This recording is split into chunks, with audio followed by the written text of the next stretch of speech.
ఎవరి కోసమో ఈ ప్రాణ త్యాగము, ఎవరి కోసమో ఈ ప్రాణ త్యాగము, నీ కోసమే నా కోసమే కలువరి పయనం, ఈ కలువరి పయనం, కలువరి పయనం, ఈ కలువరి పయనం.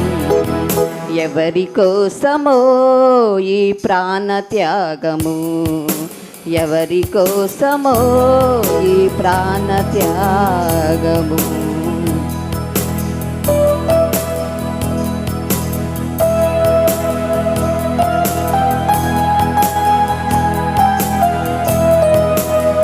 అయ్యా నీ కృపలో జ్ఞాపకం చేసుకోండి నా తండ్రి, దీవించండి, ఆశీర్వదించండి నానా. ఇంకను నా తండ్రి ఎంతమంది బిడ్డలైతే అనారోగ్యంతో బాధపడుచున్నారో వారిని గాయపడి హస్తంతో ముట్టండి, స్వస్థపరచండి నాయన. నీ కొందనాలు చెల్లిస్తున్నాం, నమ్మదగిన దేవా నీ కొందనాలు. సంఘంలో జరుగుతున్న ప్రతి పరిచరణ అభిషేకం సర్వజనుల కోసం, కోతకాల దినములివి తండ్రి నీ ఆత్మతో నింపుమా, కోతకాల దినములివి తండ్రి నీ ఆత్మతో నింపుమా. అంత్యకాల అభిషేకం సర్వజనుల కోసం, కోతకాల దినములివి తండ్రి నీ ఆత్మతో నింపుమా.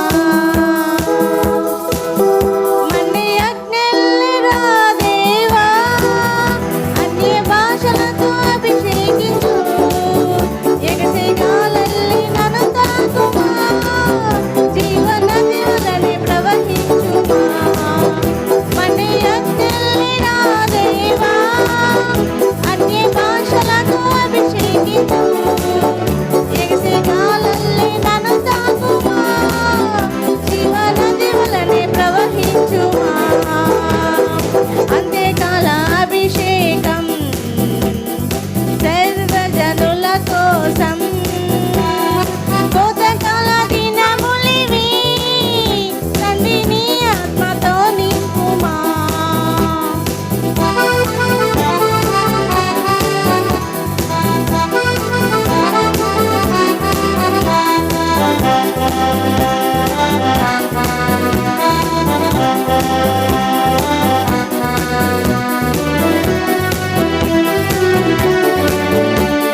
స్తోత్రం. పాస్టర్ గారికి, పాస్టర్ అమ్మ గారికి నా వందనాలు. మీ అందరికీ నా వందనాలు. ఈ దినము నా వాక్యం కొరకు ఏర్పాటు చేయబడిన వాక్య భాగం కీర్తనలు 84 అధ్యాయము 10, 11, 12 వచనాలు. నీ ఆవరణముల్లో ఒక దినము గడుపుట 1000 దినముల కంటే శ్రేష్టము.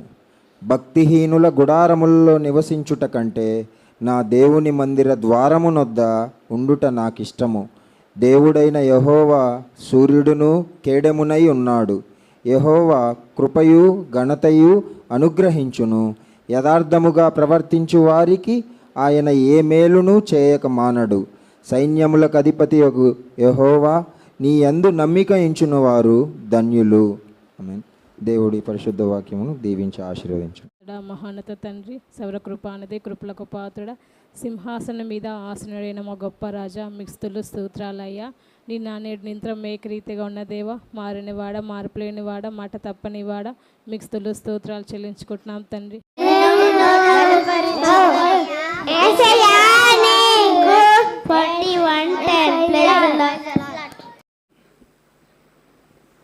దేవునికి నా వందనాలు, పాస్టర్కి, పాస్టర్ గారికి నా వందనాలు, మీ అందరికి నా వందనాలు. నేను 10th క్లాస్ 459 మార్క్స్తో పాస్ అయ్యాను. 75.6% వచ్చింది. అసలు ఇంత పర్సంటేజ్ వస్తుందని నేను అనుకోలేదు. దేవుడు నా పట్ల గొప్ప కార్యం చేశాడు. నా గురించి ప్రార్థన చేసిన పాస్టర్కి, పాస్టర్ గారికి నా హృదయపూర్వక వందనాలు. నా గురించి ప్రార్థన చేసిన మీ అందరికీ నా హృదయపూర్వక వందనాలు చెల్లించుకుంటూ, ఈ క్రెడిట్ అంతా దేవుడికే చెందును గాక. ఈ చిన్న సాక్ష్యాన్ని దేవుడు దీవించి ఆశీర్వదించును గాక. ఆమేన్. దేవునికి నా సమయం ఇచ్చిన దేవాది దేవునికి నా కృతజ్ఞతలు, పాస్టర్ అయ్యకి, పాస్టర్కి కూడా నా కృతజ్ఞతాస్తుతులు చెల్లించుకుంటున్నాము. నా కోసము మీరందరూ మంచిగా ప్రార్థన చేసినందుకు కూడా కృతజ్ఞతాస్తుతులు చెల్లించుకుంటున్నాము. దేవుడు నాకు గొప్ప కార్యం చేశాడు. గొప్ప మార్క్స్ ఇచ్చినందుకు దేవునికి కృతజ్ఞతాస్తుతులు చెల్లించుకుంటున్నాము. 10th క్లాస్ మార్క్స్లో దేవుడు నాకు గొప్ప ఫస్ట్ క్లాస్ మార్క్స్ ఇచ్చాడు. దాన్ని బట్టి దేవునికి ఎంతో కృతజ్ఞతాస్తుతులు చెల్లించుకుంటున్నాము.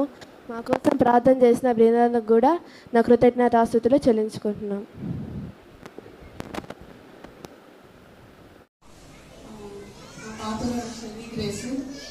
ఎగ్జామ్స్ 10th క్లాస్ దేవుడు గొప్ప విజయాన్ని ఇచ్చాడు. ఆ విషయంలో కూడా చిన్నప్పటి నుంచి చాలా అనారోగ్యకరంగా ఉండేది. చదువు పట్ల అసలు ఏమాత్రం ఇంట్రెస్ట్ చూపించదే కాదు. ఎంత చదువుకు ఎంత కూర్చోబెట్టుకున్నారో ఎక్కడికో వెళ్ళిపోతూ అట్లా ఉండేది. దేవుని సన్నిధిలో ప్రార్థిస్తూ ఉన్నప్పుడు దేవుడు మంచి సహాయాన్ని దేవుడు అనుగ్రహించాడు. మీరందరూ కూడా ఎంతగానో ప్రార్థించారు. బిడ్డ నిమిత్తం చాలామంది ప్రార్థించారు. తనకు ఆ కాన్ఫిడెన్స్ ఏంటంటే వాళ్ళ అత్తతో చెప్పిందంట, నా నిమిత్తం చాలామంది ప్రార్థిస్తున్నారు, దేవుడు వాళ్ళందరూ ప్రార్థనలు విని నాకు ఇస్తాడు కదా దేవుడు విజయము అని. దేవుడు తప్పకుండా అందరి ప్రార్థనలు విని దానికి మంచి విజయాన్ని దేవుడు అనుగ్రహించాడు. నా అయితే చాలా టెన్షన్గా ఉండేది, ఎలా ఉండేదని.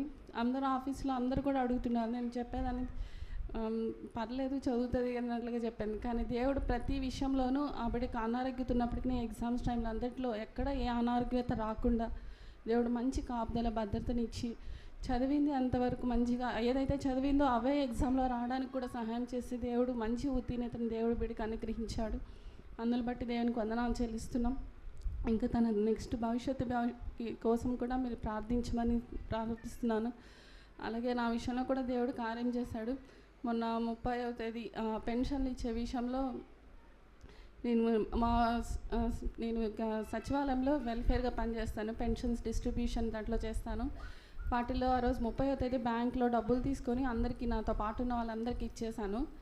కానీ వాళ్ళకి ఇచ్చి డినామినేషన్స్ ఎంత అని రాసుకున్నాను కరెక్ట్గా. కానీ నా దగ్గర ఎంత ఉన్నది నేను డినామినేషన్ చూసుకోలేదు. తిరిగి ఇంటికి వచ్చేసాను. నెల్లూరుకి వచ్చాను. ఇక్కడ అంతా ప్రేయర్ అంతా ఇంటి దగ్గర ప్రేయర్ నిన్న ఆ రోజు అంతా అయిపోయినాక రాత్రి 11:30కి నా మనీ నేను సెట్ చేసుకుంటూ కౌంట్ చేసుకుంటుండేసరికి 50,000 షార్టేజ్ వచ్చింది. ఇంకా ఆ టైంలో ఎవరికి ఏం చేయాలో అని అర్థం కాలేదు. మా మమ్మీ ఏమో ఇట్లు నేను కౌంట్ చేస్తాను, నేను ఇస్తాను, నీకు హెల్ప్ చేస్తాను అంటుంది. మళ్ళీ ఆమెకు తెలిస్తే టెన్షన్ వద్దని నేను ఎవరికి చెప్పకుండా సరే నేను చేసుకుంటానని చెప్పి నా పాటికి నేను సర్ది బ్యాగ్లో పెట్టి దేవునికి ప్రార్థించుకున్నాను. నువ్వే నాకు సహాయం చేస్తావు ఏసయ్య, నువ్వు నాతో ఉన్నావు, ఎక్కడైతే మిస్ అయిందో ఆ డబ్బును నాకు తిరిగి మీరు ఇస్తున్నందుకు వందనాలని చెప్పి ప్రేయర్ చేసుకొని పండుకున్నాను. పొద్దున్నే లేచి 5 గంటలకి ప్రయాణమైనప్పుడు దారిలో మా సార్ వాళ్ళకి అందరికీ ఫోన్లు చేస్తుంటే వాళ్ళు చెప్పారు, అవును నా దగ్గర మీరు నేను ఇచ్చినారు ఎక్సెస్ ఉంది అని చెప్పి. మరుసటి రోజు పొద్దున వాళ్ళు తిరిగి, నేను అసలు డినామినేషన్ కూడా రాసుకోలేదు వాళ్ళకి, అయినా వాళ్ళు ఇద్దమ్మా అని చెప్పి ఆ కట్ట 500 కట్ట అట్లనే 50,000 తిరిగి వాళ్ళు పొద్దున్న నాకు అది ఇచ్చారు. అందుని బట్టి దేవునికి వందనాలు చేస్తున్నాను. దేవుడు ఆ మంచి మనసును వారికి అనుగ్రహించి నాకు ఆ అమౌంట్ని వెంటనే ఎక్కడ డిలే చేయకుండా దేవుడు సహాయం చేశాడు. దేవుడు నిజంగా ఈ కార్యం చేసిన దేవునికి కూడా వందనాలు చెల్లిస్తాను. అందరికీ నా వందనాలు. కొన్ని కృతజ్ఞతలు. పాస్టర్ గారికి, పాస్టర్కి వందనాలు. ఇక్కడ కూడి ఉన్న వారందరికీ కూడా వందనాలు. మీరు ఎగ్జామ్స్ 3 నెలలు ఉన్నాయని కూడా ఒక పుస్తకం పట్టేది నేను చూడలేదు, ఏ రోజు కూడా చదవాలా. చదువుకోరా నాయన అంటే డిస్టర్బ్ చేయబాక, నా మైండ్లో ఉన్నాయి, నేను రాస్తాను, ఇప్పుడు ఎగ్జామ్ పెట్టి రాస్తాను అనేవాడు. నేను పట్టించుకోవాలి, నా పనిలో నేను పడిపోయి వాడిని అసలు పట్టించుకునేదే కాదు. వీళ్ళమ్మ చూస్తే అసలు పట్టించుకోదు వాడిని. ఎగ్జామ్ కూడా వాళ్ళ అమ్మని రాబాక అనేది వాడు ఆడికి, మా నువ్వు రాగాక నన్ను అక్కడ వాళ్ళందరూ అక్క అక్క అని అంటారు, మీ అమ్మ అని అంటారు, నువ్వు వస్తే నేను రాయను అనేది. రోజు ఏ రోజు కూడా పుస్తకం పెట్టి చూడాల. నిద్ర లేస్తాడు, ఎప్పుడు లేస్తాడో తెలియదు, 5 గంటలు లేస్తాడు, బైబిల్ మాత్రం చదువుతాడు చీకటితో. ఇంకా పుస్తకం తీసింది నేను చూడాల. ఒక అన్న అన్నాడు, మీ వాడు బాగా చదువుతున్నాడు అంటే, ఏమోనా నాకు ఎప్పుడు కనిపించలేదు చూడు, బైబిల్ చదువుతున్నాను అన్న. బైబిల్ చదివితే పాస్ అయిపోతాడా అన్నాడు. సరేనా, మాకు బుద్ధి జ్ఞానములు సర్వ సంపద గుప్తములు అయి ఉన్నాయి, నీళ్ళు ఎవరికైనా జ్ఞానం కుదుకుంటే అడగమన్నాడు, వాడు అడుక్కుంటున్నాడు, పానీలేనా అన్న. ఎగ్జామ్ తీసుకొని పోతామంటే మ్యాథ్స్లో అన్ని పరీక్షలు బాగా రాశాడు, మ్యాథ్స్ డౌట్ డాడీ, నాకు చదువుకున్నావని రాలేదు, నువ్వు ఏ రోజు పుస్తకం పట్టుకున్నావు చదివేదానికి? లేదు మా సార్ చెప్పినవన్నీ రాలేదు, అయ్యే ఉన్నాయి నా మైండ్లో అన్నాడు. అట్ట కాదు, ఇక నేను ఇబ్బంది పెట్టడం దేనికిలే, సర్లే పాస్ అవుతాడు. నేను ఒకటే అడుక్కున్నా దేవుడిని, నేను 2nd క్లాస్లో పాస్ అయ్యా, నా భార్య 3rd క్లాస్లో పాస్ అయింది, నా బిడ్డ 1st క్లాస్లో పాస్ అవ్వాలని అడుగున్నా. మార్కులు అయితే నేను అడగల, మార్క్స్ అన్నీ అయినా నేను అడగల, పాస్ అయితే చాలు, 1st క్లాస్లో పాస్ అయితే చాలు అని అనుకున్నా. ఎప్పుడు కూడా ఎగ్జామ్ నేను పోయిన సెంటర్ కాడికి పోతే పిల్లకాయలందరూ బుక్స్ చదువుకొని ఇంకా లోపల పోతాం అనగా బుక్స్ పక్కన పెట్టి పోతారు. ఈ ఒక బుక్ కూడా తేడు, చదవడు, బైబిల్ చదువుతుంటాడు. అదేమంటే నువ్వు పాస్ అవ్వకపోతే అడుగు, నీ బర్త్డే గిఫ్ట్ ఇస్తాను చూడు డాడీ. సరేనాయన. అందరూ కిండలు చేశారు, నా ఫ్రెండ్స్ కూడా ఏమోలే, ఒరే ఏందిరా వాడు ఇప్పుడు పెట్టిన క్రికెట్ ఆడుతూ ఉన్నాడు, షటిల్ ఆడుతున్నాడు, వాలీబాల్ ఆడుతూ ఉన్నాడు, వాడు ఏ రోజు చదువుతాడు? ఏమోనా, బైబిల్ చదువుతున్నాడు అని చెప్పుకునేది. కానీ దేవుడు వాడి పట్ల గొప్ప కార్యం చేశాడు. ఎంతోమంది పిల్లలు ఎగ్జామ్కి వచ్చేవాళ్ళు బాగాలేకుండా వచ్చావు చూశాను. ఒక అతను అయితే పిల్లవాడు పాపం యాక్సిడెంట్ అయింది, కట్టుకొట్టలతో వచ్చాడు ఎగ్జామ్కి, లాస్ట్ ఎగ్జామ్కి. అట్లా వాడికి ఏం కాకుండా ఆరోగ్యపరంగా దేవుడు మంచి జ్ఞానం ఇచ్చి చదివించాడు, పాస్ అయ్యాడు. అసలు వాడు పాస్ అవుతానని అనుకోలేదు, అన్ని మార్కులు వస్తాయని అనుకోవాలి, చదవలేదు కాబట్టి. ఇంకోటి ఏంటంటే చాలామంది మేము పాస్ అయిన తర్వాత నాకు అది తీసినా ఇది తీసినా అని అడుగుతారు. కానీ వీడు మాత్రము వాళ్ళ మామ వాళ్ళందరూ డబ్బులు ఇచ్చినా కూడా ఏమైనా అడగతాడేమో చూద్దాము వీడు అని అనుకుంటే, ఒక 10 మంది పేదలకు భోజనం పెట్టి చాలు అన్నాడు అంతే. ఎగ్జాము 2 రోజులు రిజల్ట్స్ అన్నాక కూడా నేను ఒకరోజు కొట్టేవాడిని, కాలుతో చేత్తో గట్టిగా ఒకరోజు కొట్టా. మా అమ్మ ఒక సైతాన్ ఏంటంటే, వాడికి ఏదో లేదా మీ నాయన కొట్టాడు అని చెప్పకుండా మీ నాయనతో పలకబాక మాట్లాడబాక నీ వాడికి నూరు పోసింది. 2 రోజులు పలకట్టను నాతో. ఫస్ట్ రోజు పక్క రోజు వచ్చి ఐస్ క్రీమ్ తెచ్చి నోట్లో పెట్టాడు, తిన్నానా, వీడు పలకట్టరు ఇంకా నన్ను కొట్టాడు పాపం బిడ్డని అనుకున్నా.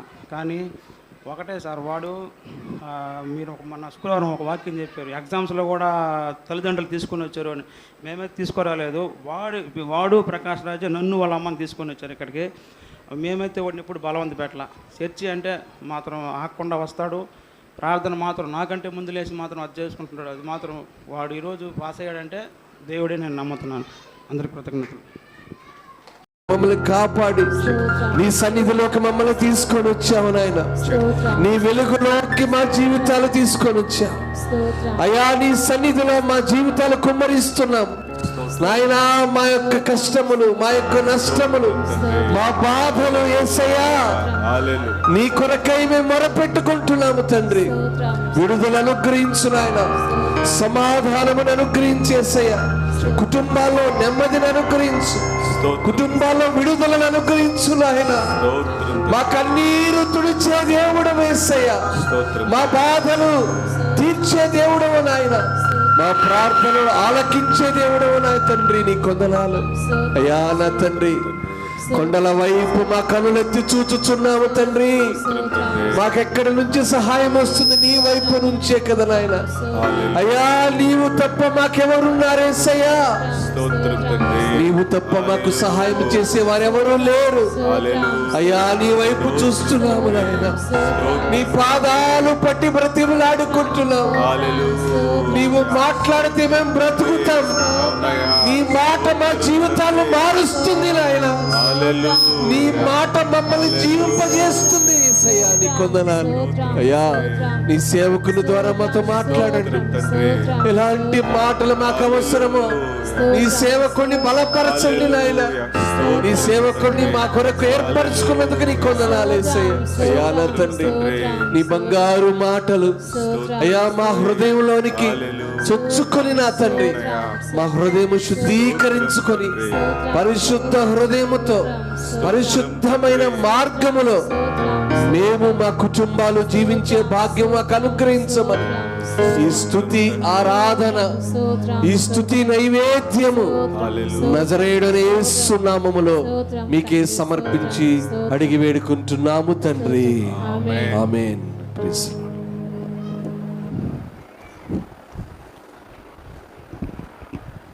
దేవుని నామకు స్తోత్రం కలుగును గాక. ఈ అవకాశం ఇచ్చినటువంటి దేవాది దేవునికి నేను కృతజ్ఞతలు తెలియజేస్తూ ఉన్నాను. అదేవిధముగా పాస్టర్ గారి కుటుంబంకు, సంఘము కూడా నేను కృతజ్ఞతలు తెలియజేస్తూ ఉన్నాను. నేటి దిన మన ధ్యానాంశముగా 84వ కీర్తన 10వ వచనం చదువుకుందాం. 84వ కీర్తన 10వ వచనం చదువుకుందాం.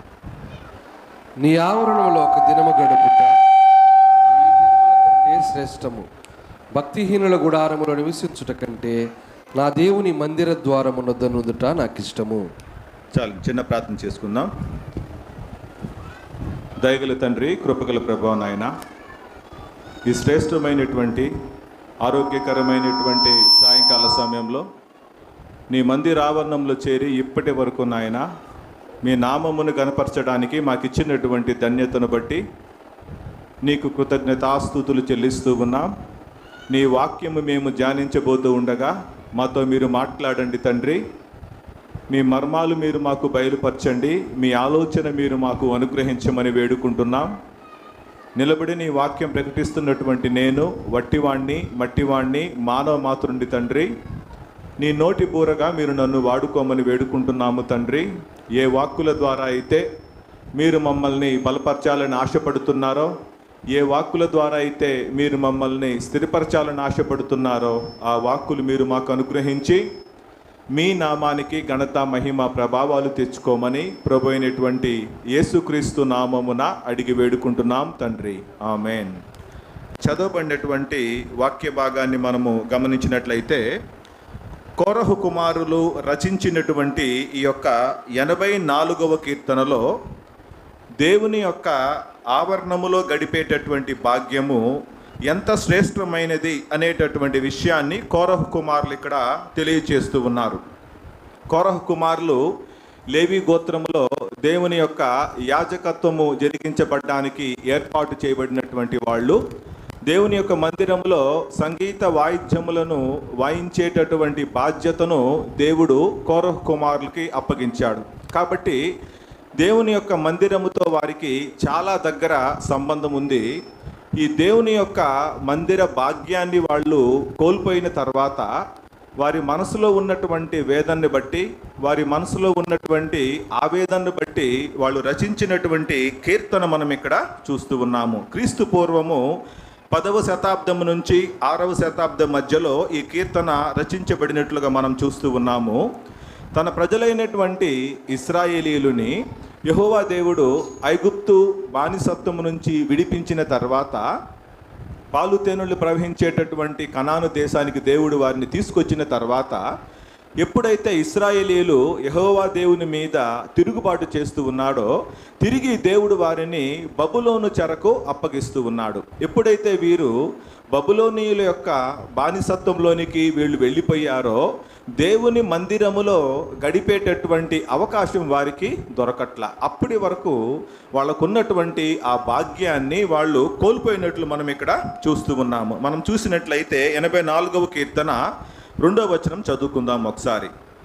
యెహోవా మందిర ఆవరణములు చూడవలెనని నా ప్రాణము ఎంతో ఆశపడుచున్నది, అది సొమ్మసిల్లుచున్నది. జీవముగల దేవుని దర్శించుటకు నా హృదయమును నా శరీరమును ఆనందముతో కేకలు వేయుచున్నవి. చాలండి.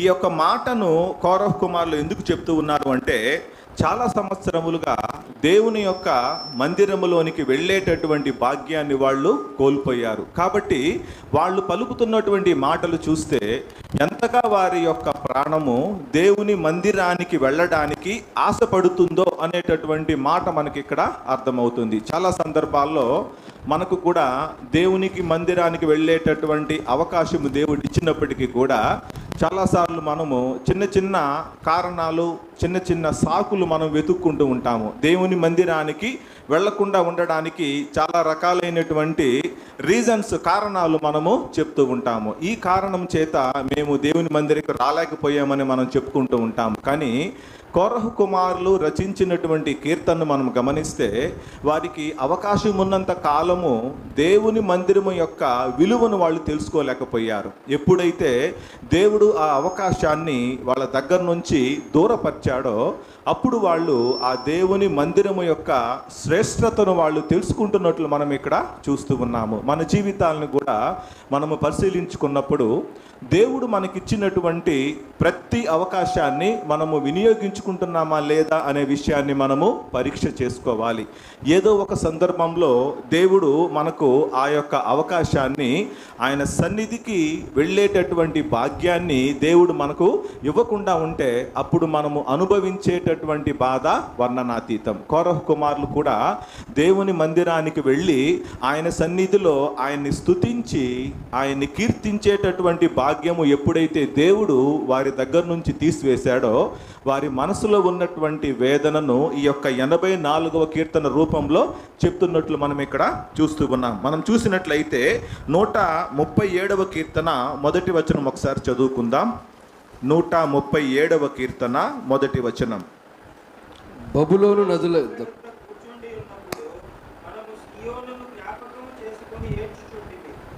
వాటి మధ్యనున్న ఎరవంచి చెట్లకు మన సితారలు తగిలించితివి. అచ్చట మనలను చెరగొన్న వారు ఒక కీర్తన పాడుడి అని మనలను బాధించిన వారు సియోని కీర్తనలలో ఒక దానిని మాకు వినిపించుడి అని మన వలన ఉల్లాసము కోరిని. చాలండి. ఈ యొక్క వాక్య భాగాన్ని గమనించినప్పుడు ఇశ్రాయేలీయులు బబులోను చెరలో ఉన్నప్పుడు వాళ్ళు ఆ యొక్క బబులోను నదుల దగ్గర కూర్చొని ఉండి మనము సియోనును జ్ఞాపకం చేసుకొని ఏడ్చుచుంటిమి. దేవుని యొక్క మందిరములో ఉండేటటువంటి భాగ్యాన్ని వాళ్ళు జ్ఞాపకం చేసుకొని వాళ్ళు విలపిస్తున్నట్లుగా మనం ఇక్కడ చూస్తూ ఉన్నాము. 2వ వచనాన్ని చూసినట్లయితే వాటి మధ్యనున్న నిరవంజి చెట్లకు మన సితారాలను తగిలించితిమి. ఏ సితారాలనైతే దేవుణ్ణి స్తుతించడానికి, ఆయన నామాన్ని కీర్తించడానికి వినియోగించే వాళ్ళో ఆ సితారాలని నిరవంజి చెట్లకు తగిలించి వాళ్ళు చూస్తున్నట్లుగా మనం ఇక్కడ చూస్తూ ఉన్నాము. దేవుని యొక్క సెలవు లేకుండా, దేవుని యొక్క అనుమతి లేకుండా వీళ్ళు దేవుని మందిరములోనికి వెళ్ళేటటువంటి భాగ్యాన్ని వీళ్ళు కోల్పోయినట్లు మనం ఇక్కడ చూస్తూ ఉన్నాము. ఇంత బాధపడుతున్నప్పుడు అక్కడ ఉన్నటువంటి బబులోను వాళ్ళు మీరు ఒక సితారాతో మమ్మల్ని ఉల్లాసపరచమన్నప్పుడు వీరి మనసులో ఉన్నటువంటి వేదన, బాధ తప్ప ఎక్కడ కూడా వాళ్ళకి ఉల్లాసము కనిపించట్లా. దేవుడు మనకిచ్చినటువంటి ప్రతి అవకాశాన్ని మనం వినియోగించుకోకుండా మన ఇష్ట ప్రకారముగా మనం జీవించినట్లయితే ఆ యొక్క అవకాశాన్ని దేవుడు మన దగ్గర నుంచి దూరపరుస్తాడు. కోరహ కుమారులు చెప్పినటువంటి ఈ మాటల్ని మనం చూస్తూ ఉన్నాము. దేవుని యొక్క మందిర ఆవరణములోనికి మనము రావడం వలన మనకు కలిగేటటువంటి లాభం ఏమిటి, ఎందుకు మనము దేవుని మందిర ఆవరణములో మనము కనిపించాలి అనేటటువంటి మాట మనం ఇక్కడ చూస్తూ ఉన్నాం. వారి మనసులో ఉన్నటువంటి ఆ యొక్క ఆకాంక్ష గురించి మాట్లాడుతూ 84వ అధ్యాయం 10వ వచనంలో, నీ ఆవరణముల్లో ఒక దినము గడుపుట 1000 దినముల కంటే శ్రేష్టము, భక్తిహీనుల గుడారములలో నివసించుట కంటే నా దేవుని మందిర ద్వారమునొద్ద నుండుట నాకు ఇష్టము.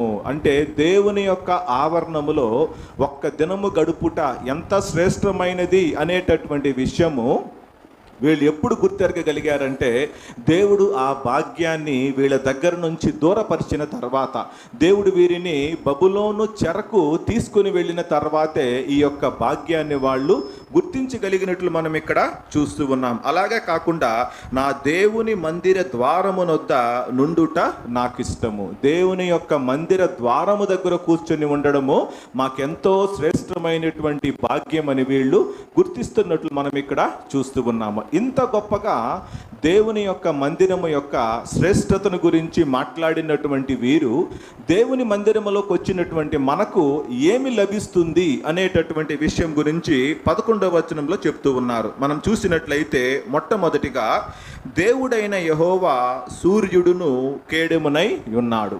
దేవుని మందిరానికి వచ్చినటువంటి మనకు దేవుడిచ్చేటటువంటి భాగ్యం ఏమిటంటే, ఆయన మన జీవితాలని వెలిగించగలిగినటువంటి సమర్థుడు, ఆయన మనల్ని కాపాడగలిగినటువంటి దేవుడై ఉన్నాడు. రెండవదిగా చూసినట్లయితే యెహోవా కృపయు ఘనతయు అనుగ్రహించును. దేవుడు మనకు ఆయన మందిరములోకి వచ్చినటువంటి మనకు కృపను ఘనతను అనుగ్రహించేటటువంటి దేవుడుగా ఉంటూ ఉన్నాడు. మూడవదిగా చూసినట్లయితే యథార్థముగా ప్రవర్తించు వారికి ఆయన ఏ మేలును చేయక మానడు. దేవుని మందిరములో మనము యథార్థముగా కనిపించినప్పుడు ఏ మేలు కూడా దేవుడు మన జీవితాల్లో చేయకుండా మానడు. కాబట్టి మొట్టమొదటిగా ఇక్కడ ఏమని చెప్తూ ఉన్నారు అంటే, దేవుడైన 84వ కీర్తన 11వ వచనం ఏ భాగం చదువుతూ ఉన్నాను. దేవుడైన యెహోవా సూర్యుడును కేడెమునై ఉన్నాడు. అంటే మన జీవితాల్లో ఎందుకు మనము దేవుని యొక్క మందిరాన్ని మనము ఆశ్రయించాలి, ఎందుకు దేవుని మందిరములో మనము కనిపించాలి అంటే, మొట్టమొదటిగా ఆయన మన జీవితాలను వెలిగించేటటువంటి దేవుడుగా మనకి ఇక్కడ ఆయన అభయం ఇస్తూ ఉన్నాడు. ఆయన మందిరములో మన ఆత్మీయ జీవితాలు వెలిగించబడగలిగేటటువంటి భాగ్యాన్ని దేవుడు మనకిచ్చాడు. మన జీవితాల్లో ఉన్నటువంటి అంధకారాన్ని దూరపరిచి మన జీవితాలను వెలుగుమయముగా చేయడానికి ఆయన మందిరములోనికి మనల్ని రమ్మని దేవుడు ఇక్కడ చెప్తూ ఉన్నాడు. మనం చూసినట్లయితే సమూయేలు మొదటి గ్రంథము 2వ అధ్యాయము 11వ వచనం మనం చదువుకుందాం. సమూయేలు మొదటి గ్రంథము 2వ అధ్యాయము 11వ వచనం మనం చదువుకున్నట్లయితే, తరువాత ఎల్కానా రామాలోని తన ఇంటికి వెళ్ళిపోయెను. అయితే ఆ బాలుడు యాజకుడైన ఏలీ ఎదుట యెహోవాకు పరిచర్య చేయుచుండెను. సమూయేలుని తన యొక్క తల్లి దేవునికి ప్రతిష్ఠించుకున్న తర్వాత ఆమె ఆ బిడ్డను తీసుకొని వచ్చి ఈ యొక్క షిలోహులో ఉన్నటువంటి దేవుని మందిరములో ఆ బిడ్డను ఆమె విడిచిపెడుతూ ఉంది. ఆమె విడిచిపెట్టినటువంటి క్రమాన్ని మనం ఇక్కడ గమనించినట్లయితే, అప్పటికే ఈ షిలోహులో ఉన్నటువంటి దేవుని మందిరములో ఏలీ దేవుని యొక్క యాజక బాధ్యతల్ని జరిగిస్తూ ఉన్నాడు. జరిగించేటటువంటి ఏలీ చాలా వృద్ధాప్యంలోకి వచ్చేసాడు. అతనికి కళ్ళు అంతా కూడా మందదృష్టి కలిగినటువంటి వాడుగా ఉంటూ ఉన్నాడు. అంటే దేవుని యొక్క బాధ్యతను సక్రమంగా నిర్వర్తించలేనటువంటి వయసులోకి ఏలీ వచ్చేసాడు. ఈ పరిస్థితుల్లో దేవుడైనటువంటి యెహోవా సమూయేలుని ఈ యొక్క దేవుని మందిరములోనికి తీసుకొస్తున్నట్లు మనం ఇక్కడ చూస్తూ ఉన్నాం. తీసుకొచ్చినటువంటి దేవుడు సమూయేలు యొక్క తల్లి ఆయన్ని దేవునికి ప్రతిష్ఠించి ఈ మందిర ఆవరణములో ఆయనని విడిచిపెట్టిన తర్వాత దేవుడు సమూయేలు యొక్క జీవితాన్ని వెలిగించడానికి ఇక్కడ ఇష్టపడుతూ ఉన్నాడు. ఎందుకంటే ఆరిపోతున్నటువంటి ఆ యొక్క యాజక బాధ్యతల్ని నిలబెట్టడానికి దేవుడు సమూయేలుని ఒక గొప్ప సాధనముగా వాడుకుంటూ ఉన్నాడు. సమూయేలుకి ఈ భాగ్యము ఎలా కలిగిందంటే, దేవుని మందిరములో ఆయన సేవ చేస్తూ ఉన్నాడు కాబట్టి ఈ భాగ్యాన్ని ఆయన పొందుకున్నాడు. చాలా సందర్భాల్లో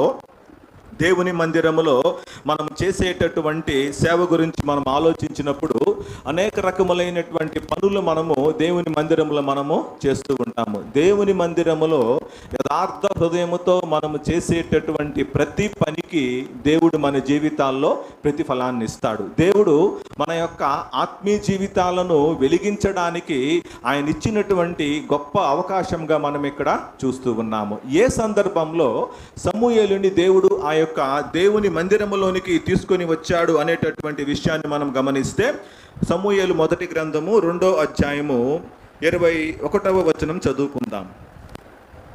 2వ అధ్యాయము 21వ వచనం.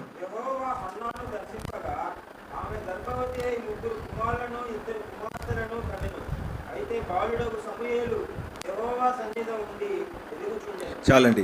బాలుడైనటువంటి సమూయేలు యెహోవా సన్నిధిలో ఉండి ఎదుగుచుండెను. దేవుని సన్నిధిలో ఉండి ఎదిగేటటువంటి భాగ్యాన్ని దేవుడు సమూయేలుకి అనుగ్రహించాడు. సమూయేలు ఏ పరిస్థితుల్లో దేవుని యొక్క సన్నిధిలో ఆయన వెలిగించబడుతూ ఉన్నాడు, ఏ పరిస్థితుల్లో దేవుని యొక్క సన్నిధిలో ఆయన ఎదుగుతూ ఉన్నాడు అనేటటువంటి విషయాన్ని మనం గమనిస్తే చుట్టుపక్కల ఉన్నటువంటి పరిస్థితులు ఏలీ కుమారులైనటువంటి హోఫ్నీ ఫినెహాసు వీళ్ళిద్దరూ కూడా దేవుని యొక్క మార్గానికి వ్యతిరేకముగా నడుచుకుంటూ పాపముతో వారి యొక్క జీవితాన్ని వాళ్ళు కొనసాగిస్తూ ఉన్నారు. ఏలీ యొక్క కుమారులు అంటే యాజక బాధ్యతలు చేపట్టవలసినటువంటి ఏలీ యొక్క వారసులు దేవునికి అయిష్టమైనటువంటి మార్గములో వాళ్ళు నడుచుకుంటున్నారు.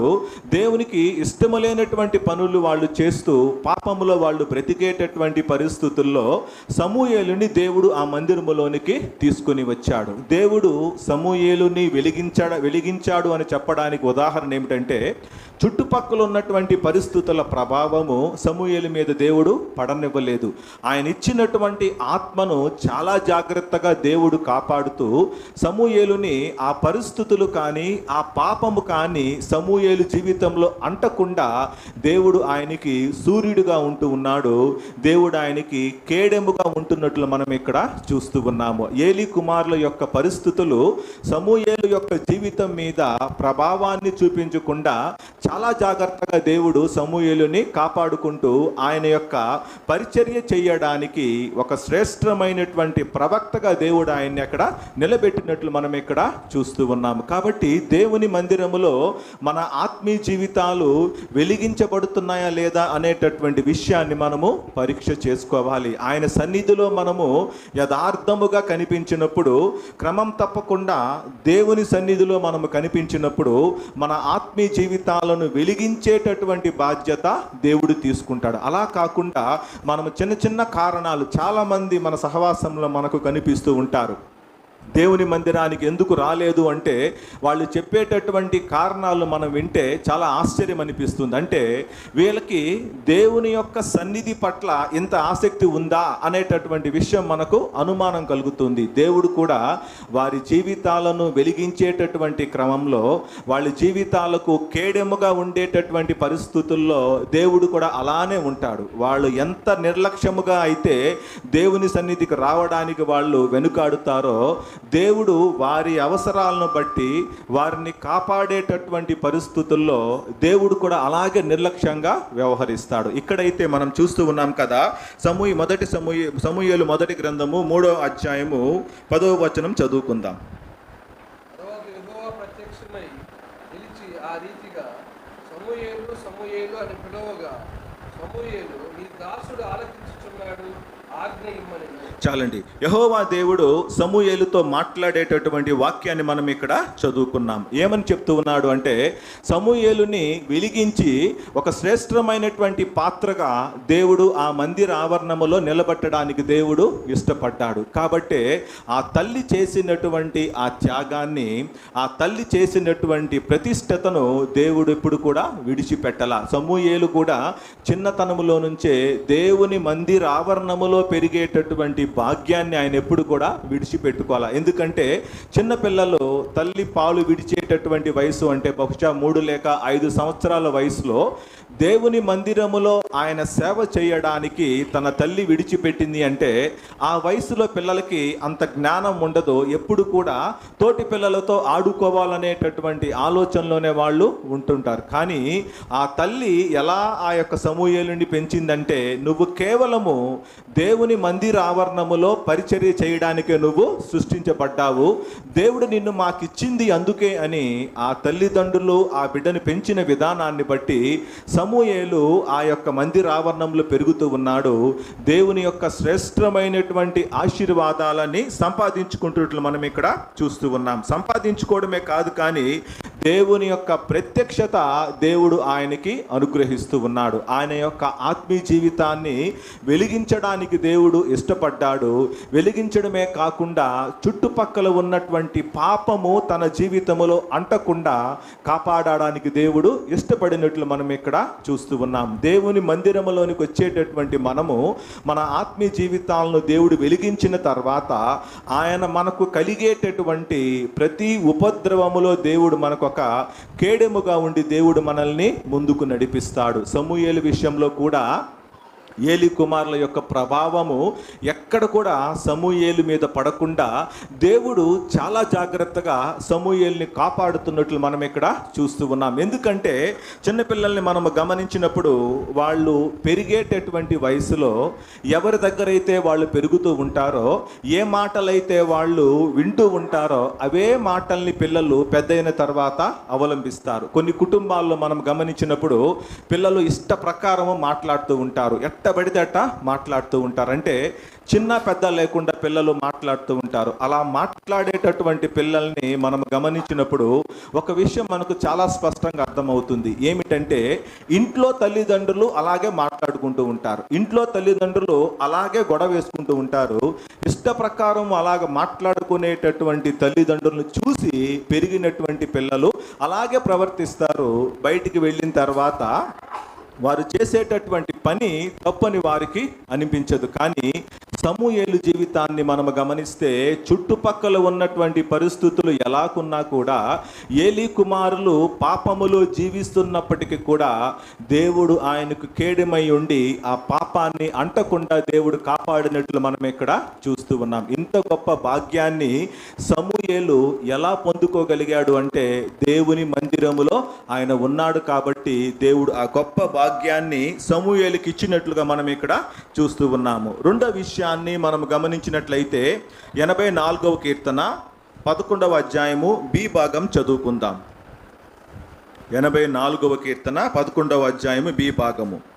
యెహోవా కృపయు ఘనతయు అనుగ్రహించును. దేవుని మందిర ఆవరణములో మనము గడపడం వలన ఆయన మన జీవితాల్లో కలిగించేటటువంటి గొప్ప భాగ్యం ఏమిటంటే, ఆయన మనకు కృపను ఘనతను మనకు ఆయన అనుగ్రహిస్తాడు. కృప వెంబడి దేవుని యొక్క ఘనత మనతో పాటే ఉంటూ ఉంది. దేవుని యొక్క కృప మన జీవితాల్లో అత్యధికముగా ఉన్నప్పుడు ఈ యొక్క కృప మనల్ని ఎక్కడికి తీసుకుని వెళ్తుందంటే ఘనత వైపు తీసుకుని వెళ్తుంది అనేటటువంటి విషయాన్ని మనం ఇక్కడ చూస్తూ ఉన్నాం. 27వ కీర్తన 4వ వచనాన్ని చూసినట్లయితే 27వ కీర్తన 4వ వచనము. యెహోవా యొద్ద ఒక వరం అడిగితిని, దానిని నేను వెదకుచున్నాను. యెహోవా ప్రసన్నతను చూచుటకును ఆయన ఆలయంలో ధ్యానించుటకును నా జీవిత కాలమంతయు నేను యెహోవా మందిరంలో నివసింపగోరుచున్నాను. చాలండి. రాజైనటువంటి దావీదు దేవుని దగ్గర ఆయన అడిగినటువంటి వరం గురించి మనం ఇక్కడ చూస్తూ ఉన్నాం. దేవుని దగ్గర ఒక్క వరాన్ని అడిగాడంట, దాన్ని క్రమం తప్పకుండా వెతుకుతూ ఉన్నాడు అంట. దేవుడు మనకు ప్రత్యక్షమై ఒక వరాన్ని కోరుకోమంటే మనకున్నటువంటి సమస్యలన్నీ దేవుడి దగ్గర చెప్పిన తర్వాత ఒక శ్రేష్టమైనటువంటి ఆశీర్వాదాన్ని దేవుని దగ్గర మనము కోరుకుంటాం. కానీ దావీదు మహారాజుని దేవుడు ఆశీర్వదించిన తర్వాత ఒక గొప్ప రాజుగా ఇశ్రాయేలీయులకి ఆయన్ని నియమించిన తర్వాత దేవుని దగ్గర ఆయన కోరుకున్నటువంటి వరము క్రమం తప్పకుండా దేవుని సన్నిధిలో ఆయన దేన్ని వెతుకుతున్నాడు అనేటటువంటి విషయాన్ని గమనిస్తే, యెహోవా ప్రసన్నతను చూచుటకు ఆయన ఆలయములో ధ్యానించుటకును. దేవుని యొక్క ప్రసన్నతను నేను చూడాలి, దేవుని యొక్క ఆలయములో నేను ఆయన్ని ధ్యానించాలి అనేటటువంటి ఆశ ఎప్పుడు కూడా ఈయన హృదయంలో ఉంటున్నట్లు మనకి ఇక్కడ చెప్తూ ఉన్నాడు. మన జీవితాలని పరిశీలన చేసుకుంటే ఎప్పుడు దేవుని మందిరానికి వెళ్దాము, ఎప్పుడు దేవుని యొక్క సన్నిధిలో ఆయన్ని మనము ధ్యానిస్తాము అనేటటువంటి ఆలోచన దృక్పథం మనకుందా లేదా మనము పరీక్ష చేసుకోవాలి. చర్చకు వచ్చిన తర్వాత చాలామంది ముఖాలను చూసినప్పుడు ప్రసంగం చెప్పి వాళ్ళకి అర్థమైపోతుంది. ఎందుకంటే క్లాస్లో టీచరు పిల్లలకు బోధించేటప్పుడు ఏ పిల్లవాడు వింటున్నాడు ఎవడు వినట్లేదు అనేటటువంటిది టీచర్కి అర్థమైపోద్ది, కానీ పిల్లలకు అర్థం కాదు ఆ విషయం.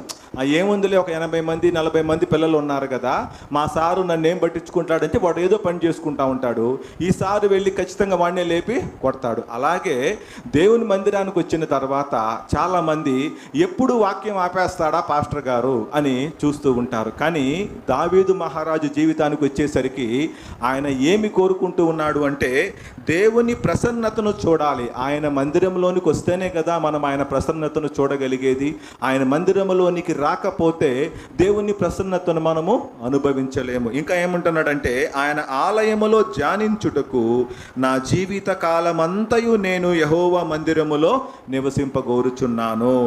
ఆయన జీవితం అంతా కూడా దేవుని మందిరములో నివసించడానికి దావీదు మహారాజు ఇష్టపడుతున్నట్లు మనం ఇక్కడ చూస్తూ ఉన్నాం. కానీ దేవుడు మనకిచ్చినటువంటి జీవితాలను బట్టి మన జీవితం అంతా దేవుని మందిరంలో గడపాలి అంటే అది జరిగేటటువంటి పని కాదు. కానీ దేవుడిచ్చినటువంటి ప్రతి అవకాశాన్ని మనము సద్వినియోగపరచుకోవాలి.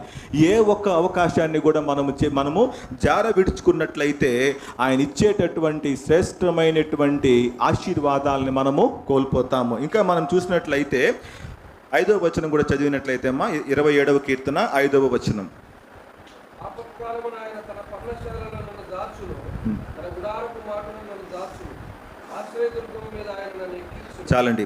దేవుని యొక్క మందిరావరణములో మనకు దొరికేటటువంటి భాగ్యం ఏమిటంటే ఆపత్కాలమున ఆయన తన పర్ణశాలలో నన్ను దాచును. మనకు ఆపద వచ్చినప్పుడు, మనకు శ్రమ వచ్చినప్పుడు, అప్పుడు మనము పరిగెత్తుకుంటూ దేవుని మందిరానికి వస్తే ఈ భాగ్యాన్ని మనము పొందుకోలేము. దేవుని మందిరములో గడిపేటటువంటి అలవాటు మన జీవితంలో ఉన్నట్లయితే మనకు ఎదురయ్యేటటువంటి ప్రతి ఆపదలో దేవుడు మనల్ని కాపాడడానికి ఆయన సిద్ధంగా ఉంటాడు. ఆ బాధ్యతను ఎవరు తీసుకుంటారు అంటే దేవుడు తీసుకుంటాడు. తీసుకోవడమే కాకుండా తన గుడారపు మాటున నన్ను దాచును. మనకు ఎదురయ్యే ప్రతి శ్రమలో తన గుడారములో ఆయన మనల్ని దాచుకొని మనల్ని కాపాడేటటువంటి రక్షకుడుగా దేవుడు మనకు ఉంటాడు. ఇంత గొప్ప భాగ్యాన్ని దేవుని మందిరావరణములో గడపడం ద్వారానే మనము పొందుకుంటాము అనేటటువంటి మాటని ఇక్కడ కీర్తనకారుడు మనకు సెలవిస్తూ ఉన్నాడు. మనం చూచినట్లయితే సమూయేలు మొదటి గ్రంథము 26వ అధ్యాయము 1వ వచనంలో దావీదుని సౌలు మహారాజు తరుముకునేటటువంటి పరిస్థితి మనం ఇక్కడ చూస్తూ ఉన్నాము. సమూయేలు మొదటి గ్రంథము 26వ అధ్యాయము 1వ వచనం చదువుకుందాం.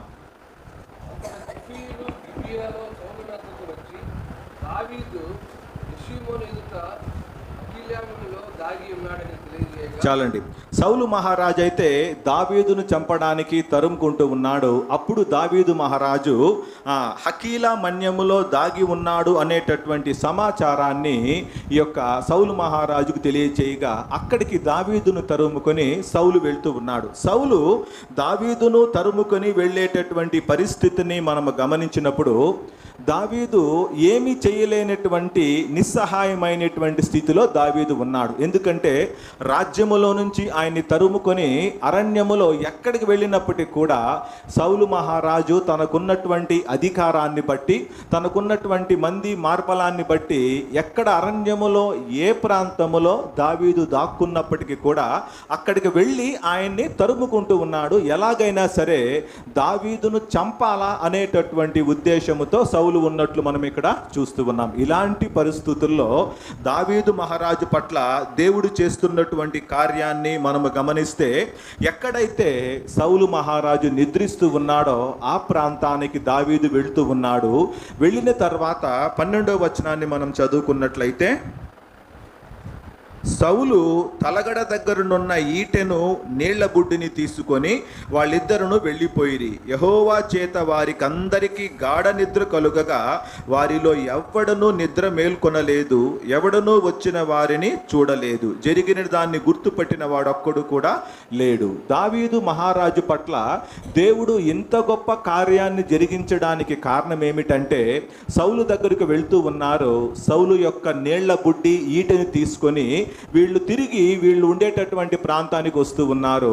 దేవుడు దావీదు పట్ల చేసినటువంటి కార్యం ఏమిటంటే, యెహోవా చేత వారికి అందరికీ గాఢ నిద్ర కలుగగా, దేవుని యొక్క కృప దావీదుకు తోడుకుంటున్నట్లు మనం ఇక్కడ చూస్తూ ఉన్నాం. ఒక రాజు పడుకొని ఉన్నాడు అంటే చుట్టుపక్కల సైన్యాధికారి కానీ అతన్ని కావలి కాసేవారు 24 గంటలు రాజును సంరక్షించేటటువంటి బాధ్యత వారికి ఉంది. అరణ్యములో పడుకొని ఉన్నాడు అంటే ఇంకా ఎక్కువగా రాజు యొక్క సంరక్షణ బాధ్యతను వాళ్ళు తీసుకోవాలి. ఇలాంటి పరిస్థితుల్లో దేవుని యొక్క కృప దావీదు మీద ఉంది కాబట్టి వారందరికీ దేవుడు గాఢ నిద్ర కలుగు చేసినట్లు మనం ఇక్కడ చూస్తూ ఉన్నాం. దేవుని కృప మనతో ఉంటే అసాధ్యమైనటువంటి కార్యాలను దేవుడు సాధ్యపరచగలిగిన వాడు. అంటే ఈ సమయంలో దావీదుకి ఏమి అవసరము?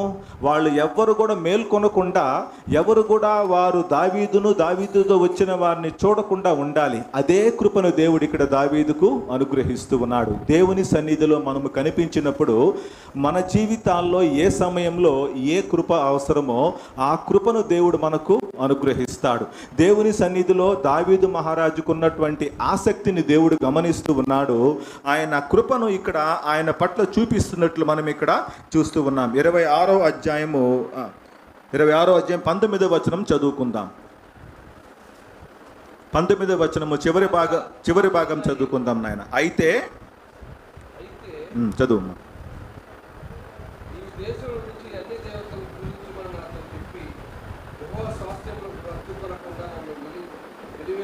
చాలండి.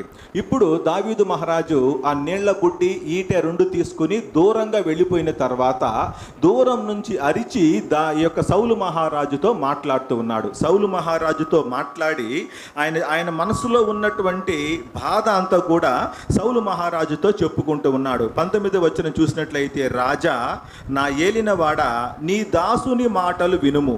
నా మీద పడవలనని యెహోవా నిన్ను ప్రేరేపించిన ఎడల నైవేద్యము చేసి ఆయనను శాంతిపరచవచ్చును. అయితే నరులెవరైనా నిన్ను ప్రేరేపించిన ఎడల వారు యెహోవా దృష్టికి శాపగ్రస్తులగుదురు.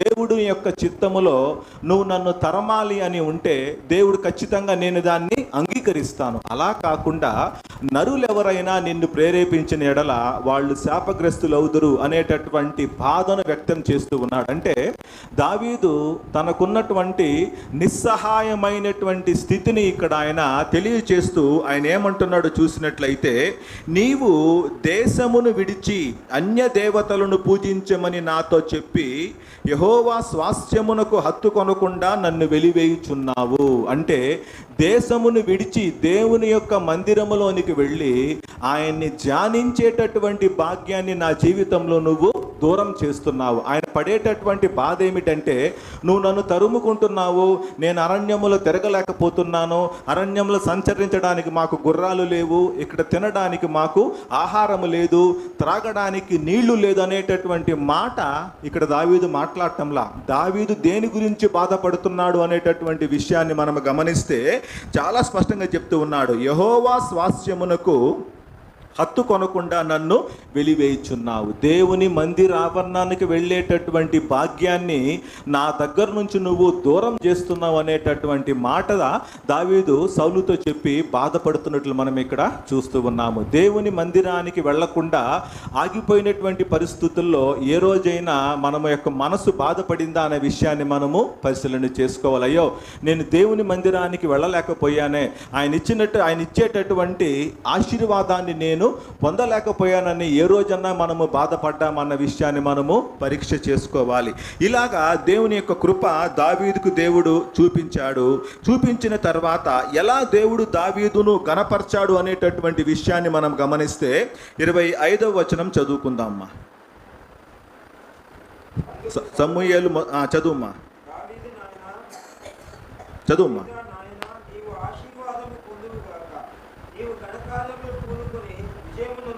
గాక అని దావీదుతో అనెను. అప్పుడు దావీదు తన మార్గమున వెళ్ళిపోయెను, సౌలును తన స్థలమునకు తిరిగి వచ్చెను. చాలండి.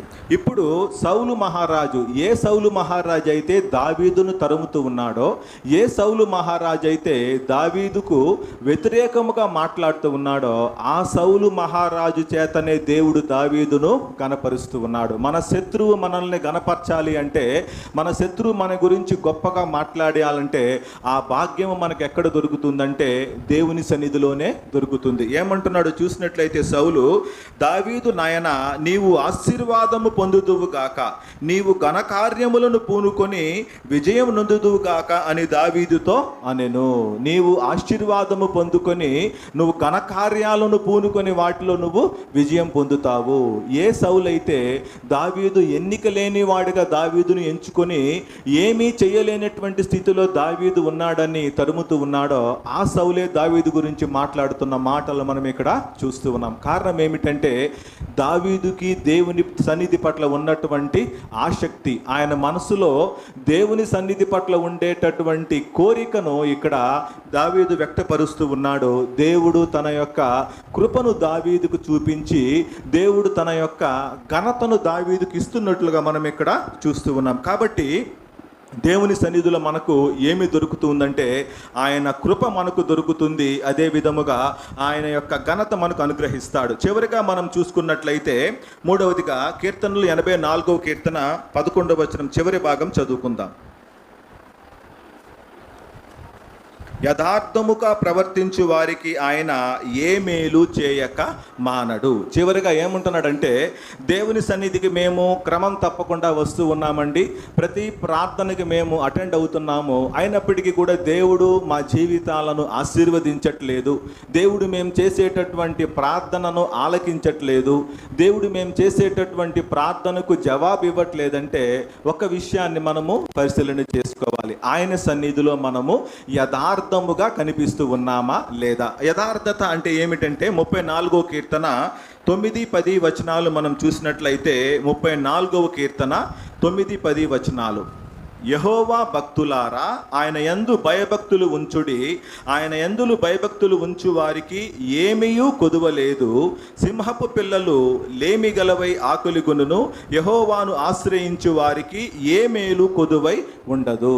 దేవుని యందలి భయభక్తులు కలిగి జీవించడము, ఆయన్ని ఆశ్రయించడమే ఆయన సన్నిధిలో మనము యథార్థముగా కనిపించడం. చాలా సందర్భాల్లో మనము మన యొక్క ఆత్మీయ జీవితాలను బట్టి మనం ఏమనుకుంటూ ఉంటామంటే, మేము దేవుని సన్నిధిలో చాలా యథార్థంగా ఉన్నామని మన దృష్టికి మన యథార్థంగానే కనిపిస్తుంది. కానీ దేవుని సన్నిధికి వచ్చేసరికి ఆయన మనల్ని పరిశీలించినప్పుడు, ఆయన మనల్ని పరీక్షించినప్పుడు ఆయన సన్నిధిలో మనము భయభక్తులు కలిగిన వారముగా మనము కనిపించాలి. ఆయన సన్నిధిని ఆశ్రయించేటటువంటి వారిముగా మనము కనిపించినప్పుడే ఆయన దృష్టిలో మనము యథార్థవంతులముగా మనము కనిపిస్తామనేటటువంటి మాటను దేవుడి ఇక్కడ జ్ఞాపకం చేస్తూ ఉన్నాడు.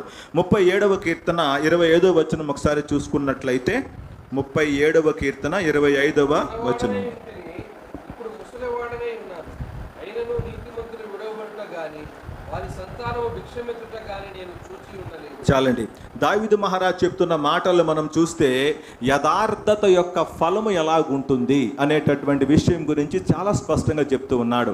యథార్థముగా జీవించడం అనేటటువంటిది అన్ని పరిస్థితుల్లో మన జీవితాల్లో చాలా కష్టమైనటువంటి పని. ఎందుకంటే మన మాటలు యథార్థంగా ఉండాలి, మన చూపులు యథార్థంగా ఉండాలి, మన క్రియలు యథార్థంగా ఉండాలి. మనము చేసేటటువంటి ప్రతి పనిలో యథార్థతను మనము కాపాడుకోవడం అంటే చాలా కష్టమైనటువంటి పని. అయినప్పటికీ కూడా యథార్థముగా మనము జీవించినప్పుడు ఈ యొక్క యథార్థత యొక్క ఫలము మనల్ని ఎక్కడికి తీసుకొని వెళ్తుందనే మాట గురించి దావీదు చెప్తూ, ఆయన చిన్నవాడే ఉన్నప్పటి నుంచి చూస్తూ ఉన్నాడంట, ఇప్పుడు ఆయన ముసలివాడైపోయాడంట. ఆయనను నీతిమంతులు విడువబడుట కానీ వారి సంతాన భిక్షమెత్తుట కానీ నేను చూచి ఉండలేదు. మన యథార్థత ఎక్కడికి తీసుకుని వెళ్తుంది అంటే మన తరతరములకు ఆ యొక్క యథార్థతను దేవుడు జ్ఞాపకం ఉంచుకుంటాడు. మనం మనం యథార్థంగా ఇప్పుడు బ్రతికితే మనుషులందరి దృష్టికి మన యథార్థత చేతగానితనంగా కనిపించవచ్చు. మనుషులందరి దృష్టిలో మనము యథార్థంగా జీవించినప్పుడు ఏమీ తెలియని వారిగా మనము కనిపించవచ్చు. కానీ ఈ యథార్థత మనల్ని ఎంతవరకు వెంటాడుతుందంటే మన యొక్క సంతానము భిక్షమెత్తుట కానీ నేను చూచి ఉండలేదు. మన రాబోయే అటువంటి తరాలు ఆశీర్వదించబడాలి అంటే దేవుని సన్నిధిలో మనము యథార్థముగా కనిపించాలి. యథార్థముగా కనిపించినంత మాత్రాన మనము గమనించినట్లయితే ఏ మేలు కొదు చేయకుండా మానడు. ఏ మేలు అంటే దేవుని సన్నిధిలో కనిపించేటటువంటి మనకు, ఆయన సన్నిధిలో ప్రార్థించేటటువంటి మనకు ఏదైతే మనకు మేలు అనిపిస్తుందో దాన్ని మనము దేవుని సన్నిధిలో ప్రార్థిస్తూ ఉంటాం. ఫలానా విషయం జరిగితే మా జీవితాల్లో బాగుంటుంది, దేవుడు మమ్మల్ని ఇలా ఆశీర్వదిస్తే బాగుంటుంది అనేటటువంటి ఆలోచన కలిగి మనము ప్రార్థిస్తూ ఉంటాం. కానీ దేవుని సన్నిధిలో మనము యథార్థముగా కనిపించినప్పుడు మన జీవితాలకు ఏది మేలుకరమో దాన్నే దేవుడు మన జీవితాల్లో జరిగిస్తాడు. ఈ విషయాన్ని చాలాసార్లు మనము మర్చిపోతూ ఉంటాం. చాలా సందర్భాల్లో మనము పొరపాటు పడుతూ ఉంటాము. మేము ప్రార్థన చేస్తున్నాం కదా, దేవుడు ఎందుకు మా ప్రార్థనను ఆలకించట్లేదు అనేటటువంటి మాట మనకు వస్తుంది. కానీ మనకంటే కూడా మన జీవితాల్లో ఏది శ్రేష్టమైందో దాన్ని మనకు అనుగ్రహించేటటువంటి దేవుడు మన దేవుడు అనే విషయాన్ని మనము మర్చిపోకూడదు. మనం ప్రార్థన చేస్తాం కానీ మన జీవితాలకు ఏదైతే ఆశీర్వాదకరమో, ఏదైతే మేలుకరంగా ఉంటుందో దాన్ని మాత్రమే దేవుడు మన జీవితాల్లో జరిగిస్తాడనే విషయం మనం చూస్తూ ఉన్నాం. మత్తయి సువార్త 7వ అధ్యాయం 11వ వచనం చదివినట్లయితే, మత్తయి సువార్త 7వ అధ్యాయము 11వ వచనం.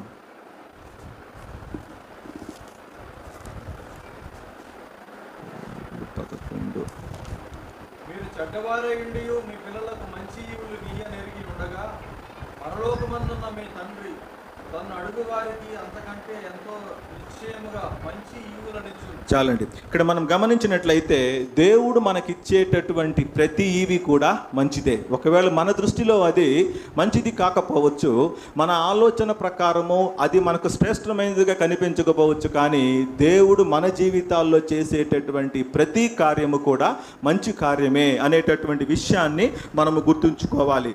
పౌలు భక్తుడు ఫిలిప్పీలకు రాసినటువంటి పత్రిక 4వ అధ్యాయము 19వ వచనాన్ని కూడా మనం గమనించినట్లయితే, ఫిలిప్పీలకు రాసినటువంటి పత్రిక 4వ అధ్యాయము 19వ వచనము. కాగా దేవుడు తన ఐశ్వర్యం చొప్పున క్రీస్తు యేసునందు మహిమలో మీ ప్రతి అవసరమును తీర్చును. చాలండి. ఐశ్వర్యము కలిగినటువంటి మన దేవుడు క్రీస్తు యేసునందు మహిమలో మీ ప్రతి అవసరమును తీర్చును. మన యొక్క ప్రతి అవసరమును తీర్చగలిగినటువంటి సమర్థుడైనటువంటి దేవుడు మన దేవుడు.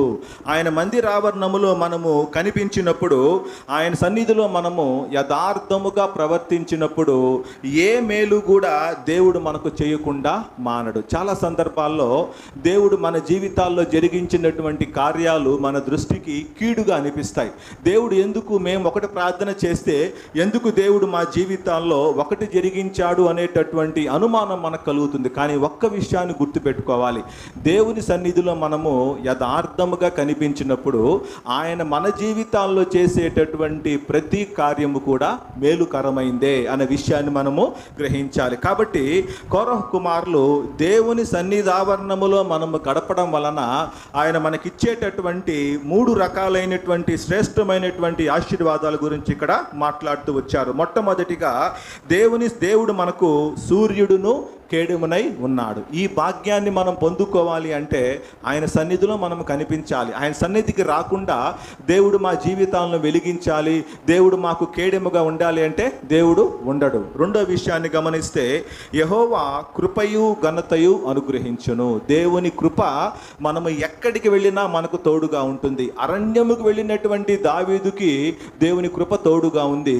అక్కడ కూడా దావీదును దేవుడు ఘనపరుస్తూ ఉన్నాడు. ఏ శత్రువు అయితే దావీదుని చంపడానికి తరుముతూ ఉన్నాడో ఆ శత్రువు నోటి నుంచే దేవుడు దావీదుని గణపరుస్తున్నట్లు మనం ఇక్కడ చూస్తూ ఉన్నాం. మూడవదిగా చూసినట్లయితే యథార్థముగా ప్రవర్తించే వారికి ఆయన ఏ మేలు కూడా చేయక మానడు.